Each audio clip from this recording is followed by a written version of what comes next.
Assalamualaikum. Selamat pagi anak-anak. Bagaimana keadaan kalian hari ini? Baik-baik ya?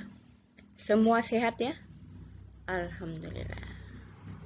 Selamat berjumpa dengan Bu Neni. Marilah kita belajar bersama tentang tata krama. Tentu tidak asing ya kata tata krama di telinga kalian.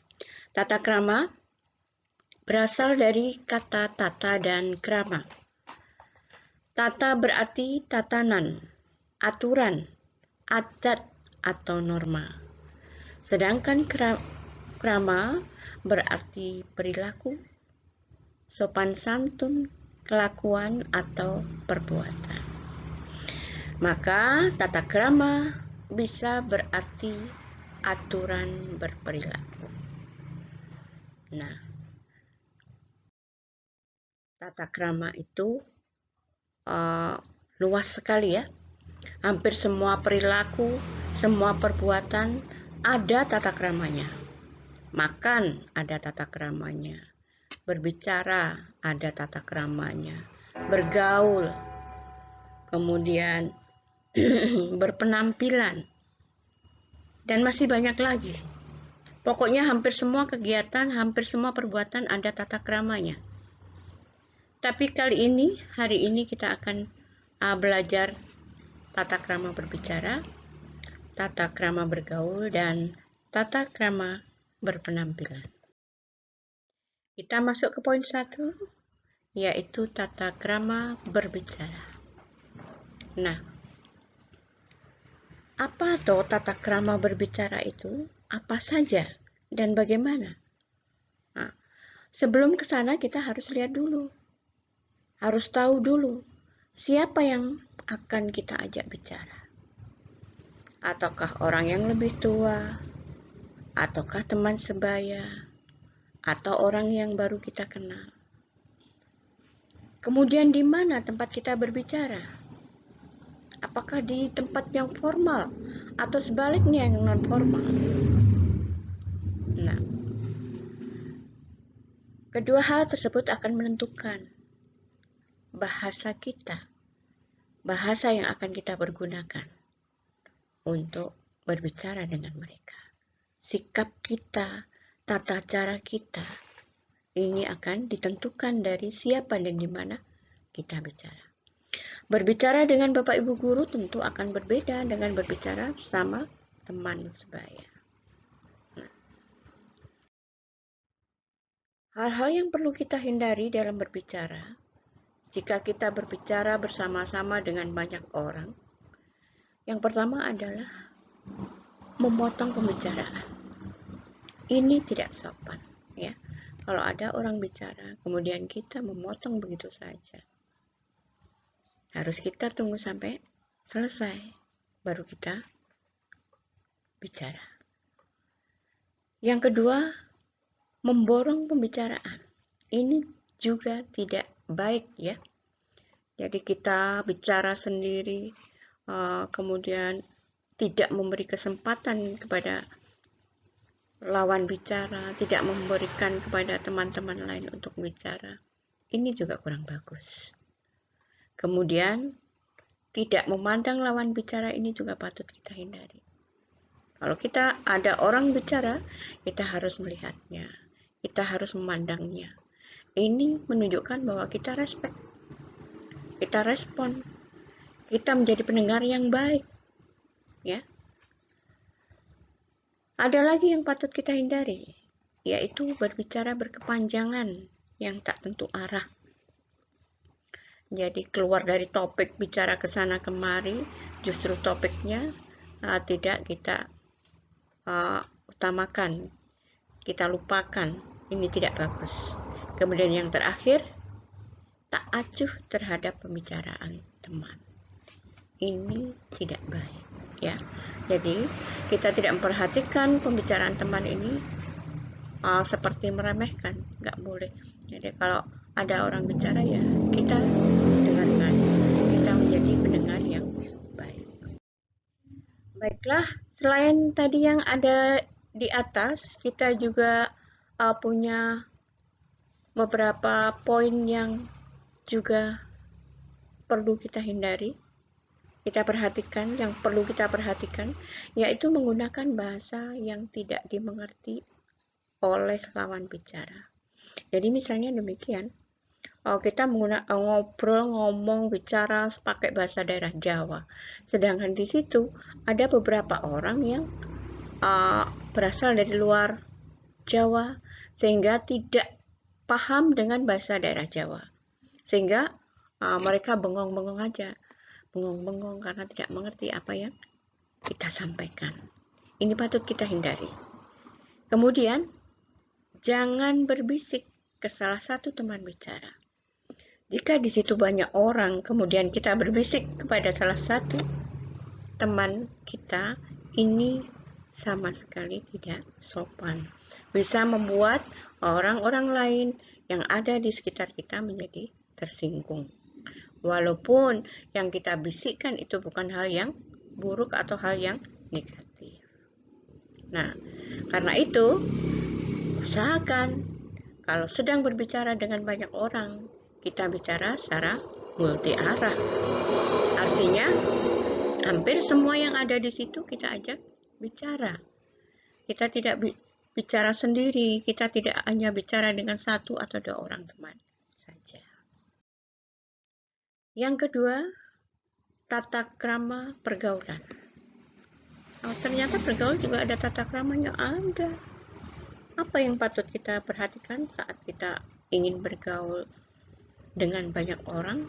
Nah, yang harus kita ketahui adalah dengan siapa dulu kita bergaul. Ya. Dengan orang-orang yang seperti apa? Statusnya, profesinya. Kemudian di mana tempat kita bergaul? Hampir sama dengan tadi ya. Di mana tempat kita bergaul? Apakah di tempat-tempat formal atau non-formal? Nah, dari dua hal tadi, kita bisa menentukan bagaimana cara kita bersikap. Bagaimana cara kita menentukan perilaku kita bergaul dengan mereka.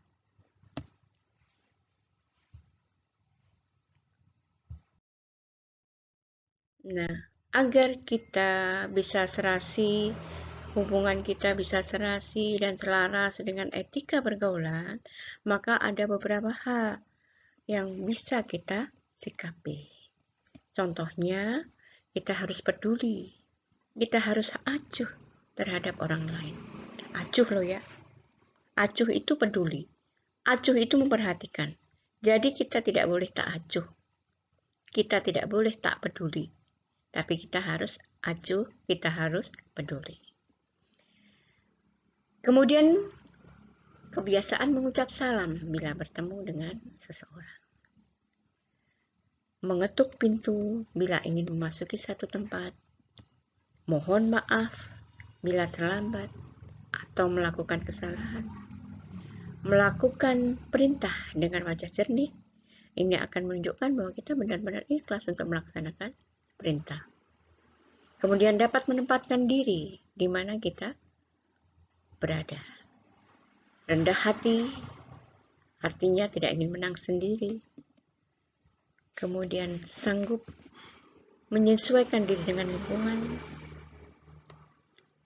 Siap memberi bantuan sesuai dengan batas kemampuan kita. Dan selalu menyampaikan terima kasih bila mendapat bantuan dari orang lain. Inilah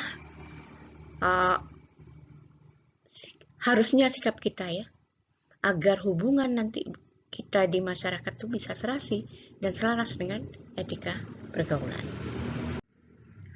Yang ketiga, ada tata krama berpenampilan.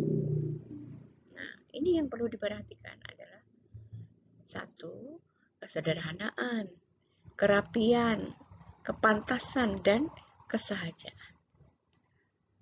Ya, kita berpenampilan baiknya yang sederhana saja, tetapi rapi, tetapi pantas, dan bersahaja. Artinya apa adanya, nggak usah berlebihan, ya, glamor.